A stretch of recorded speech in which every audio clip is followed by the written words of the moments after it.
ሰዎች ደውላችሁልኝ ነበረ። አመሰግናለሁ ስለኔ ጤንነት ስለተጨነቃችሁ። ስለሞቴም ያወጃችሁ አላችሁ።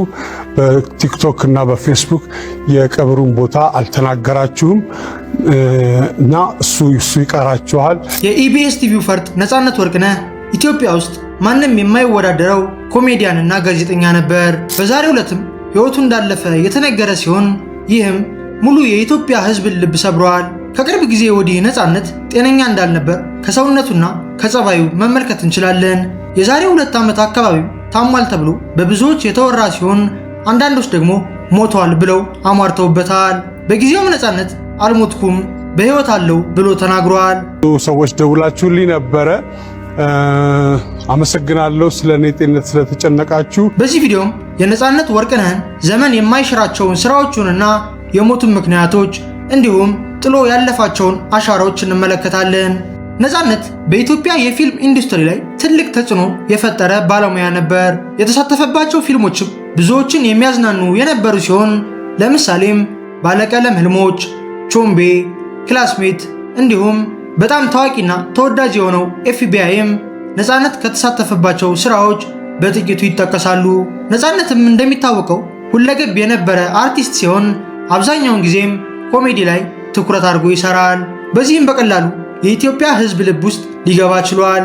ኢትዮጵያ ውስጥም አስቂኝ ካራክተር ከተባለ ነፃነት ወርቅነህ ቀዳሚውን ደረጃ የሚይዝ ሲሆን የኮሜዲ ፊልም ኢንዱስትሪ እንዲያድግም ትልቅ ሚናን ተጫውተዋል። በተለይም ደግሞ ኢቢኤስ ቲቪ ላይ የቤተሰብ ጨዋታ የተሰኘውን ፕሮግራም ማቅረብ ከጀመረ በኋላ ትክክለኛ ችሎታው በግልጽ የታየ ሲሆን አብዛኞቹ ኮሜዲያኖች ከፕሮግራማቸው በፊት ቀልዶችን ጽፈው እንዲሁም ተለማምደው ሲገቡ፣ ነፃነት ግን እዛው ፕሮግራሙ እየተቀረጸ ህዝብ ጋር እያወራ ነበር ቀልዶችን የሚያመነጨው። ኢቢኤስ ቲቪ ከተነሳም አንድ ላይ የሚጠሩ 3 ጋዜጠኞች አሉ።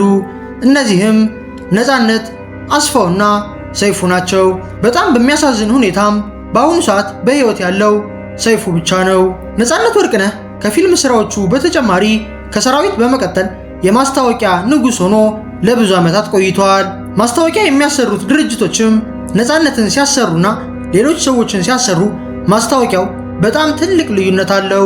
የነፃነት ማስታወቂያዎችም ማስታወቂያ ሳይመስሉን የሚያልቁ ሲሆን ዩቲዩብ ላይ እንኳን የእሱ ማስታወቂያዎች ሲመጡ ብዙዎች አያሳልፉም። በዚህም ድርጅቶች ነፃነት ምርታቸውን እንዲያስተዋውቅላቸው ይፈልጋሉ። በተለይም ገና ሲደርስ የገና ኤግዚቢሽኖችን የሚያስተዋውቅበት መንገድ በጣም አዝናኝ ሲሆን በቀላሉም የሰዎችን ቀልብ መያዝ ይችላል። በአሁኑ ገናም የነፃነትን ማስታወቂያዎች አልተመለከትንም። ብዙ ሰዎችም ይህ ያልሆነበት ምክንያት በሽታው ስለበረታበት ነው ብለዋል። የነፃነት ወርቅነህ ሞት ሲሰማ ብዙዎች ደንግጠዋል። በቅርቡ የሚያሳያቸው ባህሪዎችም ህመም እንዳለበት የሚያሳውቁ ሲሆን ብዙ ሰዎችም ነፃነት ምን አጋጠመው እያሉ ሲጠይቁ ነበር። ኢትዮጵያ ውስጥም አብዛኛው ነገር ተደባብሶ ስለሚያልፍ ነው እንጂ ነፃነት ከፍተኛ የጤና ችግር ካጋጠመው ሰነባብተዋል። ለዚህ ምሳሌ የሚሆኑ የተለያዩ ቪዲዮዎችንም አሳያችኋለሁ። ከዚህ በተጨማሪ ግን አብዛኛውን ሰው ያስገረመውና ግራ ያጋባው ነገር ከዚህ በፊት ነፃነት ሞተ ተብሎ በሰፊው መወራቱ ነበር። ከ2 ዓመት በፊትም ነፃነት በሽታው ባይታወቅም በጠና ታሞ ወደ ህንድ ሀገር ለሕክምና ሄዶ ነበር። በጊዜውም የተለያዩ ሰዎች የነፃነትን ከሚዲያ መጥፋት ሲመለከቱ ሞቷል ብለው የደመደሙ ሲሆን ሶሻል ሚዲያ ላይም ነፃነት ወርቅነህ ሞቷል እያሉ መጻፍ ጀመሩ። ነፃነትም በሰዓቱ ሕክምና ላይ በመሆኑ በሕይወት እንዳለ መናገር አልቻለም። በዚህም የኢቢኤስ የሥራ ባልደረቦቹ ነፃነት በሕይወት እንዳለና ሶሻል ሚዲያ ላይ የሚወራው ወሬ ውሸት እንደሆነ ተናገሩ። ነፃነትም ሕክምናውን ካጠናቀቀ በኋላ ሶሻል ሚዲያ ላይ ወጥቶ በሙሉ ጤንነት ላይ እንዳለ ተናገረ።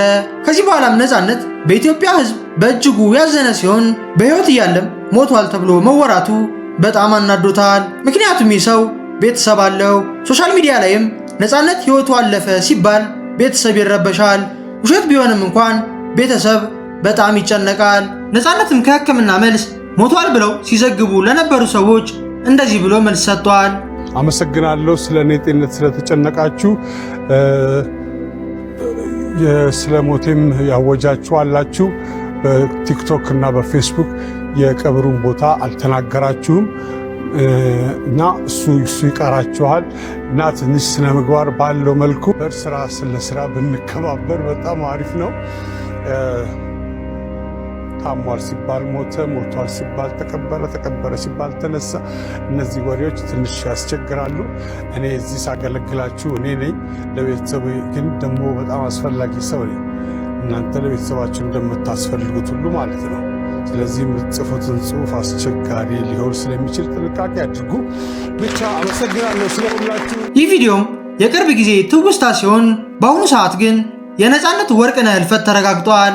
ብዙ ሰዎችም ይህንን ዜና አናምንም፣ ውሸት ነው እያሉ ይገኛሉ። ይህም ነፃነትን በጣም ከመውደዳቸው የተነሳ ሲሆን በአሁኑ ሰዓት ግን የነፃነት ወርቅነህ ሞት ይፋ ተደርጓል። ህመሙን ደብቆ ኢቢኤስን ያደመቀው ነፃነትም ምንም ጉድለትን ሳያሳይ ስራውን ተግቶ የሰራ ሲሆን የያዘው በሽታ ግን ከባድ ሲሆንበት እጁን ሰጥቷል። ነፃነት ወርቅነህ ህመም እንዳለበት አብዛኛው ሰው ቢያውቅም ደፍሮ ለመጠየቅ ግን ይፈራል። በድንገትም ሞተ ተብሎ ሲነገር እኔንም ጨምሮ ብዙዎች ደንግጠዋል። አብዛኞቻችሁም ይህንን መረጃ እንደሰማችሁ ለትንሽ ሰከንዶች ከአእምሯችሁ ጋር እንደተከራከራችሁ እርግጠኛ ነኝ። የተሰማችሁን ትክክለኛ ስሜትም ኮሜንት ላይ ጻፉልኝ። ይህንን የህልፈት ዜና ውሸት በሆነ ብለው ብዙዎች የተመኙ ሲሆን ከዚህ በፊት እንደተወራውም የተሳሳተ መረጃ ቢሆን ብዙዎች ይደሰቱ ነበር። አሁን ደግሞ ወደ ነፃነት የሞት ምክንያቶች እንምጣ። ከቅርብ ጊዜ ወዲህ ነፃነት ልክ አልነበረም። ፊቱ ላይ የሚታየው ገጽታና የአይኑ ከለር እንዲሁም ሰውነቱ ከመጠን በላይ መጨመሩ ብዙዎች ጥያቄ እንዲያነሱ ያደረገ ሲሆን ብዙ ሰዎችም በየኮሜንቱ ይህንን ሲጠይቁ ነበር። ነፃነት የቤተሰብ ጨዋታን ሲያቀርብም ከራሱ ጋር እየታገለ ሲሆን ለምሳሌ ይህንን ቪዲዮ ተመልከቱ። ትምህርት ሚኪያስ ጂኦግራፊ ዓለም ጠፍጣፋ ነች ክብ ናት ብለህ ነው የምታምነው አንተ? ጠፍጣፋ ነች። እኔም እንደዛ ነው ማስብ። ዓለም ክብ ናት ይላሉ ሰዎች። አንተ የምድር የትኛው ቦታ ነው መሄድ የምትፈልገው እንደ ጂኦግራፊ ተማሪነት? ላይ ድምፁን እንኳን ለማውጣት በጣም የሚቸገረው ነፃነት ለፕሮግራሙ ቀጣይነትና ለህዝብ ክብር ሲልም እንደምንም ፕሮግራም ሲመራ ነበር። አብዛኞቻችንንም የሸወደን የነፃነት ጥንካሬ ሲሆን ለሞት የሚያደርስ አደገኛ በሽታ ይዞት እሱ ግን ምንም ሳያሳውቅ ስራውን እየሰራ ነበር። ነፃነት ወርቅነህ በኢትዮጵያውያን ልብ ውስጥ መቼም የማይረሳ ሲሆን በሁሉም ነገርም የአንደኝነትን ቦታ ያገኛል። የነፃነት ወርቅነህ ፊልሞች መቼም የማይረሱ ሲሆን ብዙ ሰውም አሁን ድረስ ደጋግሞ ይመለከታቸዋል። በተለይም FBI የተሰኘው ፊልም በጣም ተወዳጅ በመሆኑ እስከ 3 ክፍል ድረስ ሰርተውለታል። 3ቱም ክፍል ላይም ነፃነት በተመሳሳይ አቋም አስቂኝ በሆነ ገጸ ባህሪ ህዝቡን ያዝናና ሲሆን በድንገትም ሞተ ሲባል የኢትዮጵያውያን ልብ ተሰብሯል። ከሁሉም በላይ የሚያሳዝነው ደግሞ ነፃነት የኢትዮጵያ ህዝብ ላይ አዝኖ መሞቱ ነው። ምክንያቱም ያኔ በጠና ታሞ ያለ ብዙ ሰው ሞተ ብሎ ያወራበት ሲሆን በዚህም ነፃነት የኢትዮጵያን ህዝብ ታዝቧል። የቤተሰብ ጨዋታ ያለ ነፃነት የማይታሰብ ሲሆን ከዓመታት በፊት እንኳን የነፃነትን ቦታ እሸቱ ይዞ ለትንሽ ጊዜ ሲመራ ነበር።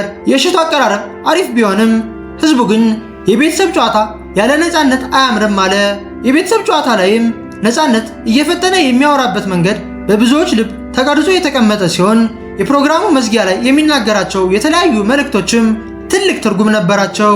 በአሁኑ ሰዓትም ይህ ሁሉ ነገር ታሪክ ሆኖ የቀረ ሲሆን ለመላው የኢትዮጵያ ህዝብና ለአድናቂዎቹ እንዲሁም ለቤተሰቦቹ መጽናናትን እመኛለሁ። ሰላም ሁኑ።